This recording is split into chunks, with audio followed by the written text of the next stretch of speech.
우리가 마음의 뿌림을 받아 악한 양심으로부터 벗어나고 몸은 맑은 물로 씻음을 받았으니 참마음과 온전한 믿음으로 하나님께 나아가자. 아멘. 전능하사 천지를 만드신 하나님 아버지를 내가 믿사오며 그 외아들 우리 주 예수 그리스도를 믿사오니 이는 성령으로 잉태하사 동정녀 마리아에게 나시고 본디오 빌라도에게 고난을 받으사 십자가에 못 박혀 죽으시고 장사한 지 사흘 만에 죽은 자 가운데서 다시 살아나시며 하늘에 오르사 전능하신 하나님 우편에 앉아 계시다가 저리로서 산자와 죽은 자를 심판하러 오시리라.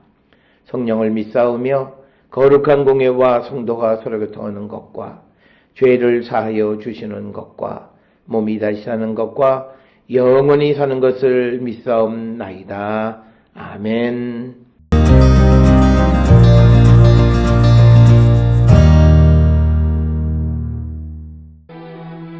니느웨에 대한 경고, 곧 엘고스 사람 나훔의 묵시의 글이라.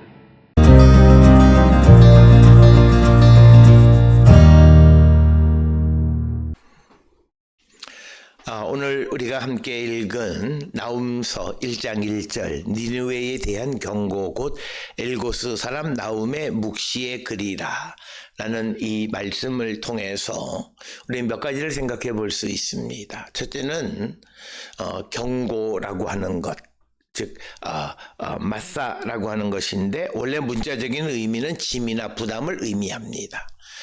예언서에서 종종 심판선언을 가리키는 기술적 용어로 사용되어지기도 하고 이것을 선언된 신탁, 특히 심판적 메시지로 정의하기도 합니다.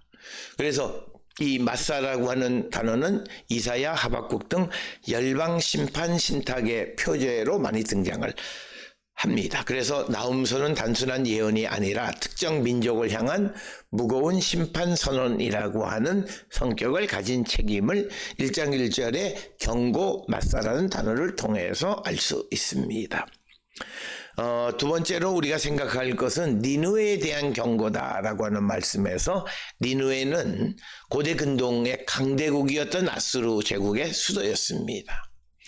그래서 아수르는 주전 8세기, 7세기 팔레스틴 지역을 지배하면서 잔혹한 정복 정책을 펼쳤던 나라가 아수르이고 거기에 수도가 니느웨입니다.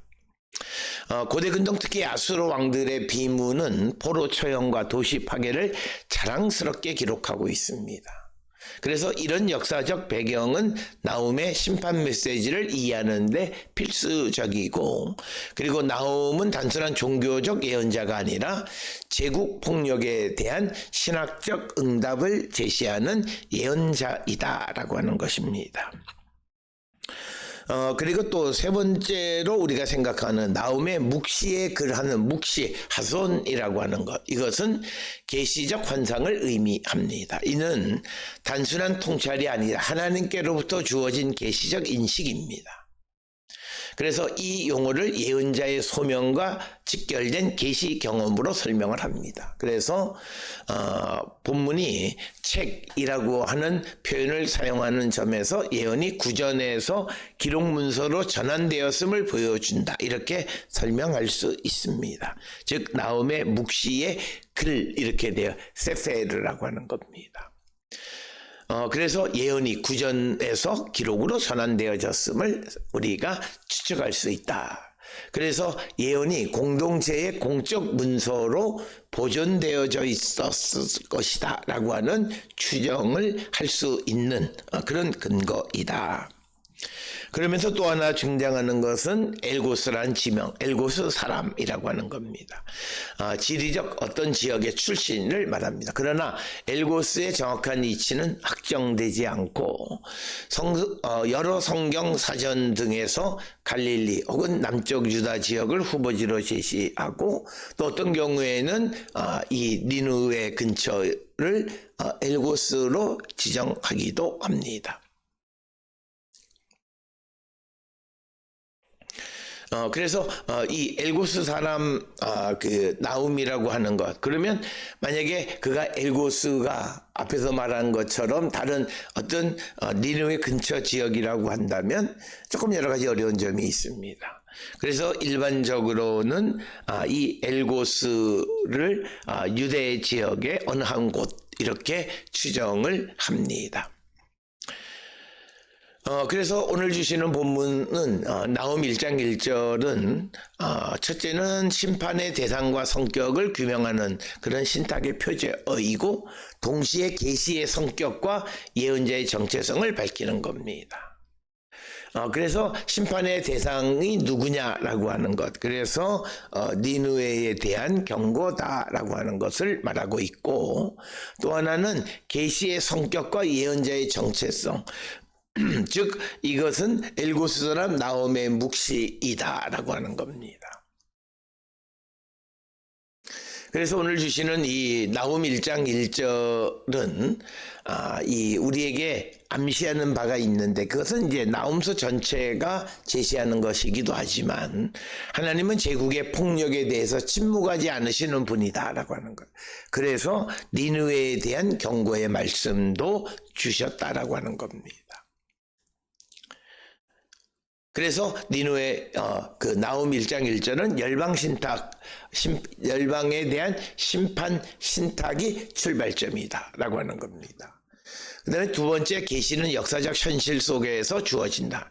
니느웨라는 구체적 역사적 도시가 명시됨으로써 신학이 추상적이지 않다, 역사 안에서 해석해야 된다라고 하는 것을 우리에게 말하고 있습니다.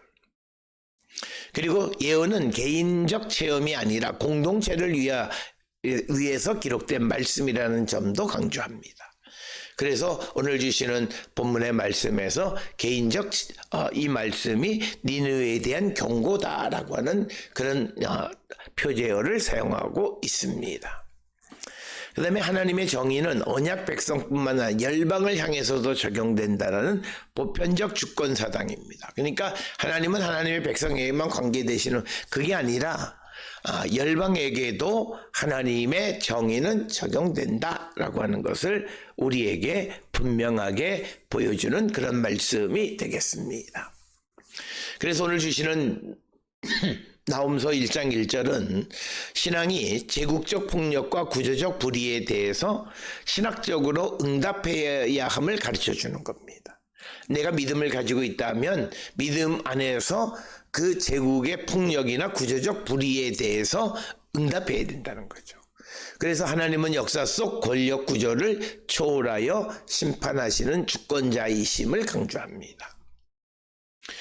그리고 또한 신앙 공동체는 고난 속에서도 하나님의 정의를 신뢰하고 계시된 말씀을 공적으로 기억하고 전승해야 한다라고 하는 것을 우리에게 가르치고 있습니다. 그리고 또 나홈 1장 1절은 하나님의 정의가 역사적 현실 속에서 선언된다는 것을 보여주고 있고, 신학은 현실을 외면하는 위로가 아니라 역사를 해석하는 믿음의 언어이다라고 하는 것을 우리에게 가르쳐 주는 것이 오늘 주시는 미가서 1장 1절의 말씀이 되겠습니다.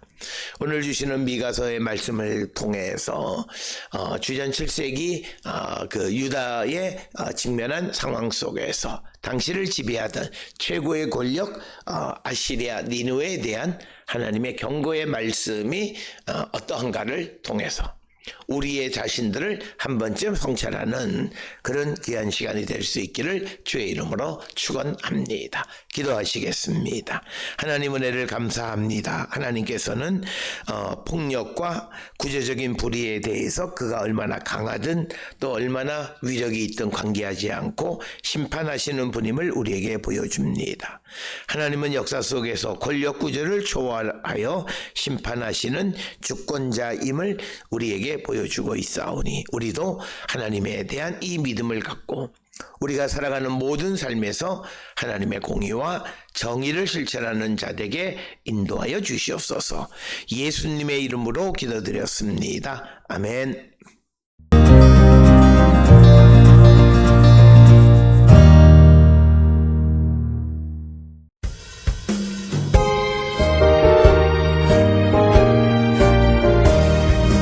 영광을 받으신 만유의 주여 우리가 명령을 따르리다.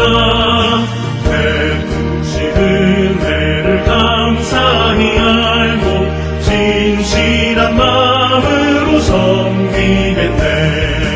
구주의 은혜 주시는 대로 영원히 받들어 섬기겠네.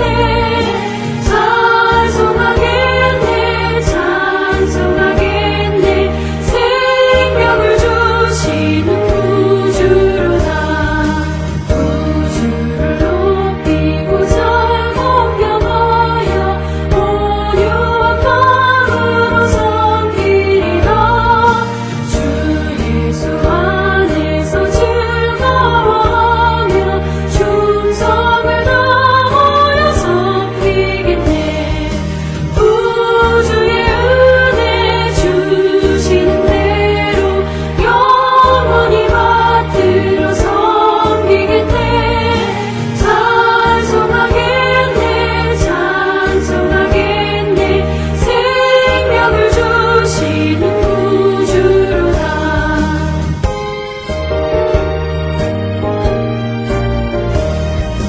예수를 믿고서 늘 사랑하여 참 기쁜 마음으로 섬기리라. 온 마음을 드리고 늘 순종하며 구주를 영원히 섬기겠네. 구주의 은혜 주시는 대로 영원히 받들어 섬기겠네. 찬송하겠네 찬송하겠네. 생명을 주시는 구주로다.